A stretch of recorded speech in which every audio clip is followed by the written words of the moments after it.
네 글자로 말해요. 자, 오늘 지금 이 시간 윤 대통령과 한동훈 대표 만찬 회동을 하고 있지 않습니까? 네. 자, 공교롭게도 여야에서 이 두 사람을 모두 사자성어를 빌어서 비판을 했습니다.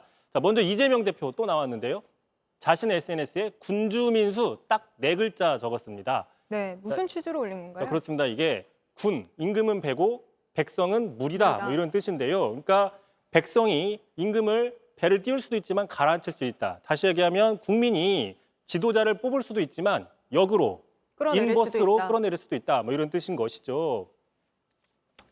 이게 사실 2016년에 올해 사자성어 이런 걸로 뽑히지 않았었습니까? 그렇습니다. 이 사자성어 지난 2016년 박근혜 전 대통령 탄핵 당시 촛불 민심을 반영했다라고 해서 상당히 화제가 됐는데 이때부터 뭔가 탄핵을 내포한 의미로 해석이 되고 있는데 자, 이재명 대표 발언 한번 들어보겠습니다.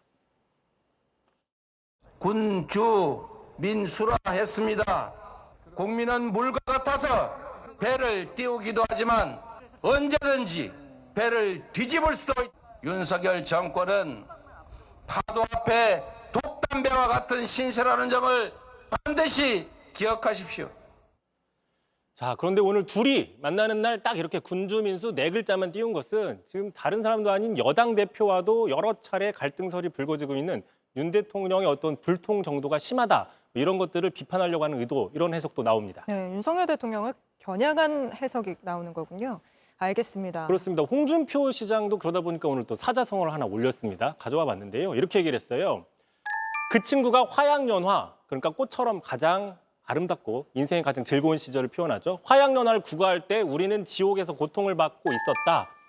나는 그런 친구는 도저히 수용할 수 없다라고 적었는데 여기서 예전에도 올렸던 글 그렇습니다. 여기서 얘기하는 그 친구는 정말 친구가 아니라 한동훈 대표를 네. 가리키는데 말씀하신 것처럼 홍준표 시장이 한동훈 대표를 비판할 때 여러 차례 화양연화라는 사자성어를 빌어서 얘기를 했습니다. 왜 그러냐? 한동훈 대표가 바로 이 발언을 예전에 했기 때문인데 그 발언 때문에 한 대표는 보수의 적자가 아니다라고 공격을 하는 겁니다. 그 발언 직접 들어보시죠. 제 인생의 검사의 화양연화는 문재인 정권 초반기의 어떤 그 수사들일 겁니다. 그 당시에 저를 굉장히 응원해 주셨고 열렬히 지지해 주셨던 걸 기억합니다. 저는 그때와 지금 달라지는 게 없습니다. 근데 저 때는 뭐 윤석열 대통령도 같이 수사한 거 아닙니까? 그렇죠.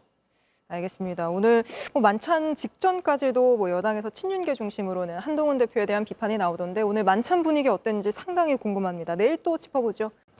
JTBC 뉴스를 시청해 주셔서 고맙습니다. 저희는 저녁 6시 50분 뉴스룸에서 뵙겠습니다.